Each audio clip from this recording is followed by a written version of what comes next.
नमस्कार, Shriram time news मध्ये मी कैलास सोनवणे आपले हार्दिक स्वागत करतो। सुरुवातीला पाहूया 24 तासातील ताज्या घडामोडी।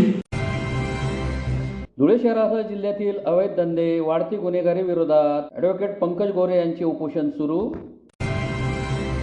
नरवाळ येथील गावठाण जमिनीतून मुरुम माती आदी गौण खनिजांचे होत असलेल्या चोरीबाबत सखोल चौकशी करून कारवाईची मागणी।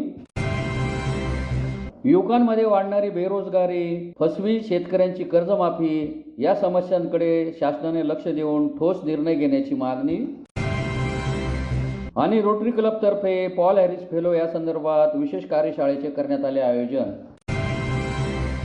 आता बातमीपत्र विस्ताराने।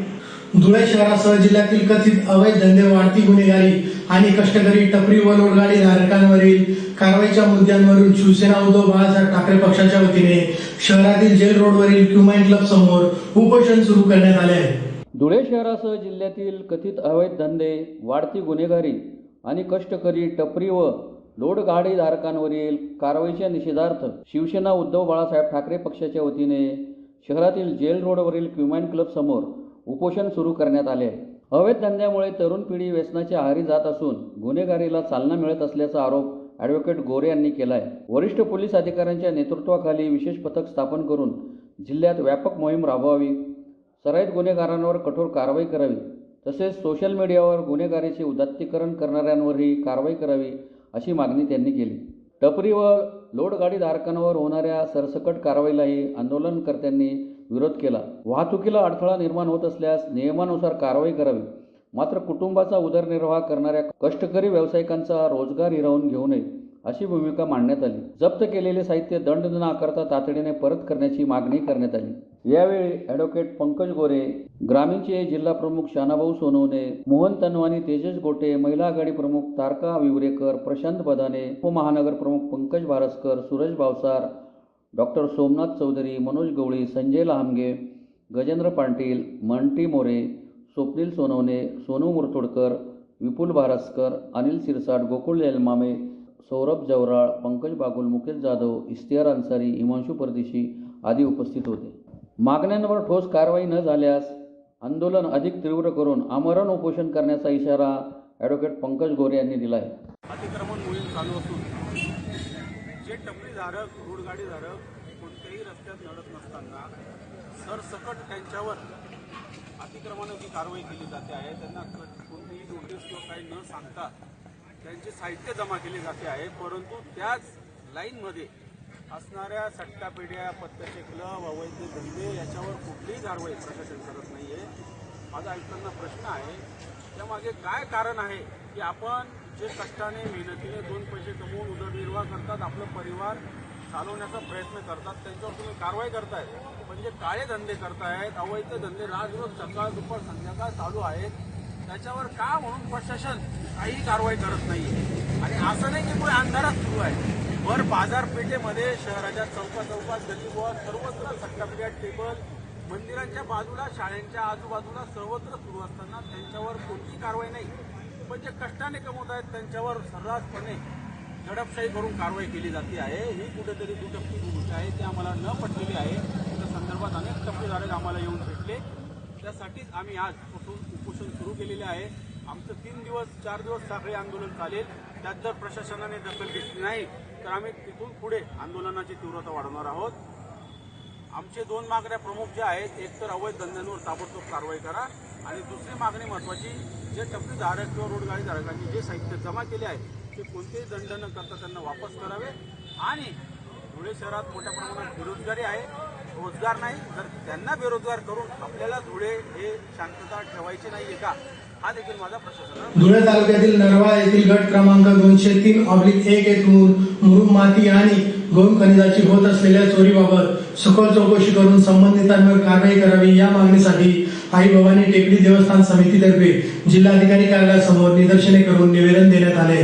धुळे तालुक्यातील नरवाळ येथील गावठाण गट क्रमांक 203/1 येथून मुरुम माती आदी गौण खनिजांची चोरी केल्याप्रकरणी एचजी इन्फ्रा लिमिटेड कंपनीवर दंडात्मक कारवाई करावी यासह विविध मागण्यांसाठी आई भवानी टेकडी देवस्थान समितीतर्फे जिल्हाधिकारी कार्यालयासमोर निदर्शने करून निवेदन देण्यात आले आहे. निवेदनात म्हटले आहे की नरवाळ येथील भूधारणा प्रकार सरकार व भोगवटादार ग्रामपंचायत जमीन गट क्रमांक 203/1 24 हेक्टर 27 आर या क्षेत्रावरून बोरवीर ते नरडाणा रेल्वे मार्ग तयार करीत असलेली कंपनी HG इन्फ्रा इंजिनिअरिंग लिमिटेडने सरकारी काम असलेले भासवत मुरुम मातीची चोरी चालवलेली होती. गावकऱ्यांचा विरोध असतानाही आपल्या कार्यालयाने 24 डिसेंबर 2024 रोजी एका आदेशाद्वारे या गावठाण टेकडीवरील उत्खनन आणि मुरुम वाहतुकीसाठी आदेश निर्गमित केलेले आहेत. आदेशात जरी 5000 ब्रासचा उल्लेख असला तरी त्या आदेशाचा वापर करीत अद्यापपर्यंत गौण खनिज चोरी करण्याचे त्यांचे काम चालू आहे. फार मोठ्या परिसरातून या टेकडीवर एकमेव भवानी मातेचे मंदिर आहे. नवरात्रोत्सवात मोठी यात्रा भरत असते. ही टेकडी उद्ध्वस्त करण्याबरोबर मंदिर परिसर व मंदिर देखील बाधित होणार आहे. 18 जुलै 2024 रोजी चोरी होत असल्याचे पत्र दिले होते. 16 डिसेंबर 2024 रोजी पुन्हा पत्र दिले. अनेक वेळा तहसीलदार, गौण खनिज अधिकारी, मंडळाधिकारी, तलाठी यांना भेटून कारवाई करण्यास सांगूनही कोणतीही दखल घेतली गेली नाही. या टेकडीवर असलेले भवानी मातेचे मंदिर या परिसरातील आजूबाजूचे 10 ते 15 खेड्यातील लोकांची या देवीवर श्रद्धा आहे. परंतु या परिसरातच उत्खनन होत असल्यामुळे भाविकांचा रोष वाढत असून जनमानसात अतिशय तीव्र संतापाची लाट उसळलेली आहे. म्हणून गावठाण जमीन क्रमांक 203/1 गौण खनिजावरील चोरी करणाऱ्या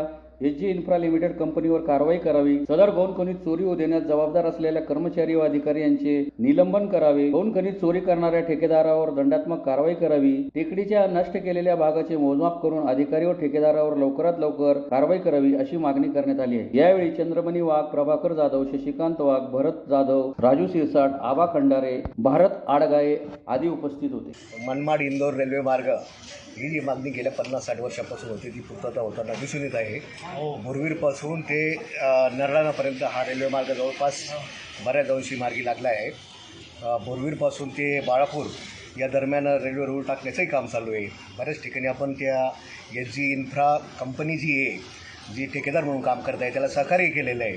पण नरवाळ ग्रामस्थांचे जे दैवत आहे, भवानी मातेचं टेकडी म्हणून प्रसिद्ध आहे, गेल्या अनेक शतकापासून मंदिर आहे, वेळोवेळी जीर्णोद्धारी झालेलं आहे. त्या टेकडीवरचं उत्खनन करू नका, मुरुम उचलू नका, माती उचलू नका असं म्हणून ज्या वेळेस त्यांना विरोध केला, पण त्या विरोधाला न जुमानता महसूल प्रशासनाचं सहकार्य घेऊन त्यांनी ती टेकडी जवळपास निम्म्यापेक्षा जास्त उद्ध्वस्त केली आहे.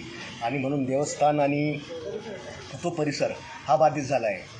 अनेक जिल्ह्यातील एकमेव भवानी मातेचं धार्मिक स्थळ असल्याने अनेकांची श्रद्धा आहे. नवरात्राला तर फार मोठी यात्रा भरते. पण अशा पद्धतीने त्यांनी जो मुरुम उचलला 2024 डिसेंबरपासून, तत्कालीन गौण खनिज अधिकारी श्री पवार यांना त्यावेळेस सांगण्यात गेलो असता त्यांनी 5000 ब्रासची मी ऑर्डर दिलेली आहे आणि ती काही तुमच्या मालकीची नाही, ते 5 लाख ब्रास उचलतील अशा अरेरावीचं त्यावेळेस उत्तर दिलं होतं. आणि खरंच तशा अर्थाने काही लाख ब्रास त्यांनी मुरुम माती चुकीच्या पद्धतीने, बेकायदेशीर पद्धतीने उचलली गेलेलं आहे.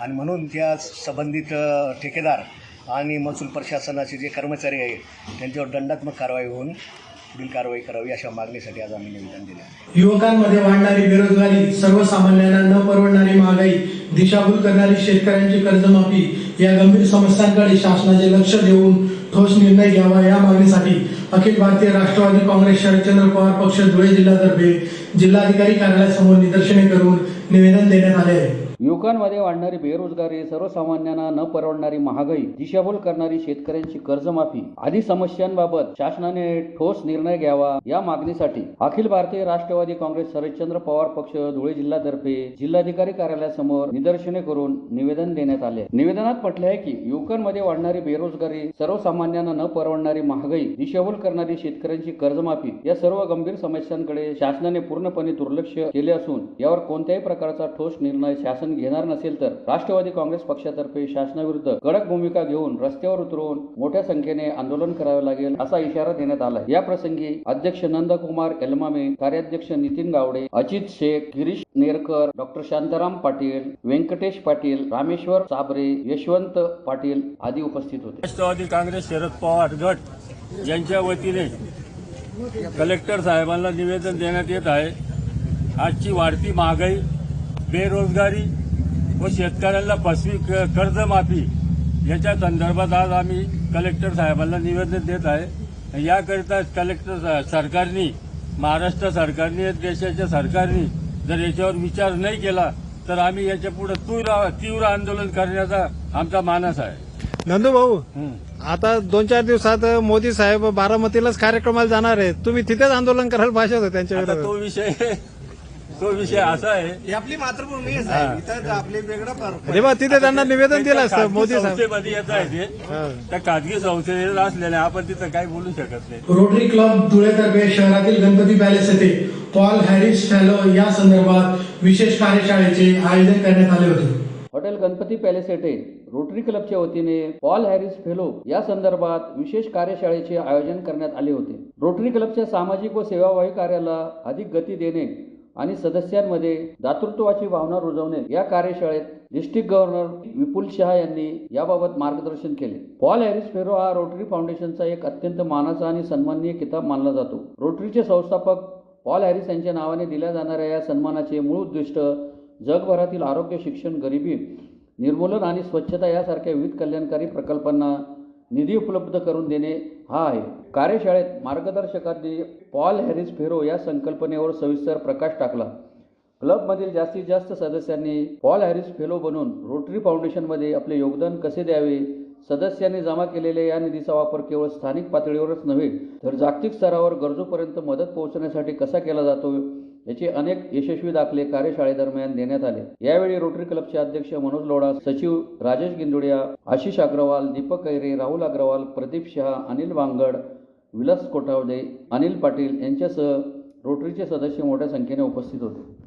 उस जमाने में जो अच्छे लॉयर या अच्छे साइंटिस्ट या इंजीनियर थे उनका बहुत महत्व था.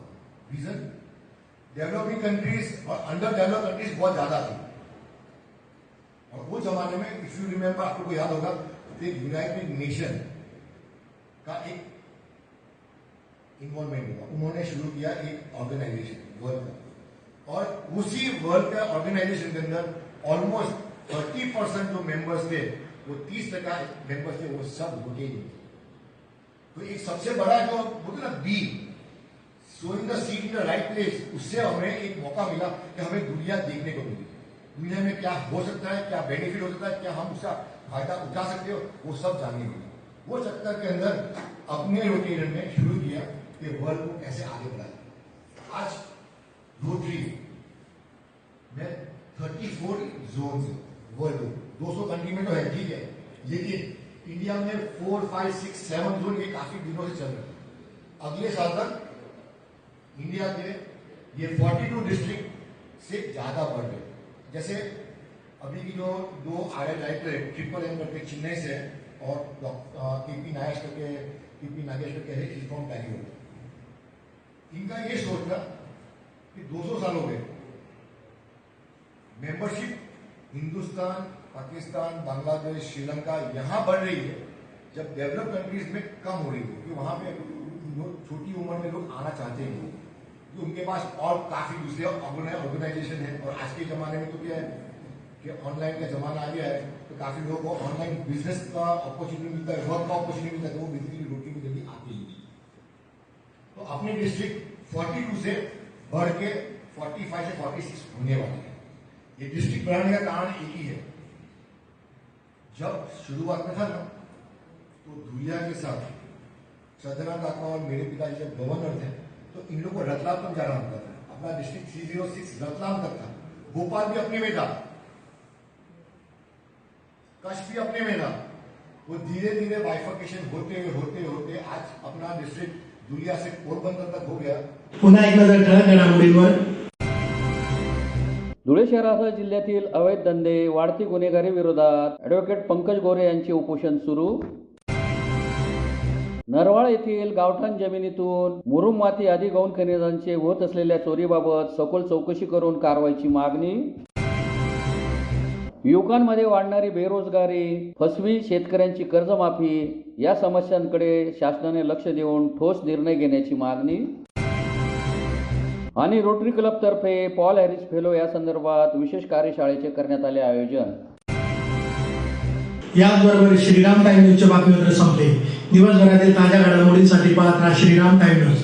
भेटूया पुढील प्रसारणात. तोपर्यंत नमस्कार.